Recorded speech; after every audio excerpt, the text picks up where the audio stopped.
Mom, the summing up. I heartily wish that in my youth I had had someone of good sense to direct my reading.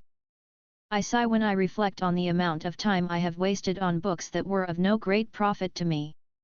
What little guidance I had I owe to a young man who came to live with the same family in Heidelberg as I was living with. I will call him Brown. He was then 26.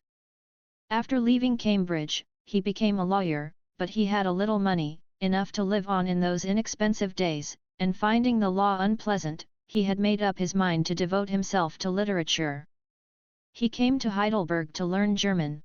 I knew him till his death 40 years later. For 20 years he amused himself with thinking what he would write when he really got down to it, and for another 20 with what he could have written if the fates had been kinder. He wrote a good deal of verse. He had neither imagination, nor passion. He spent some years translating those classical Greek works that had been already most often translated.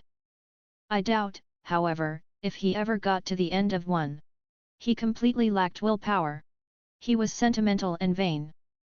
Though short, he was handsome, with finely cut features and curly hair. He had pale blue eyes and a sentimental expression. He looked as one imagines a poet should look. Having gradually wasted his small fortune, he preferred to live on the generosity of others rather than work, and often he found it difficult to make both ends meet.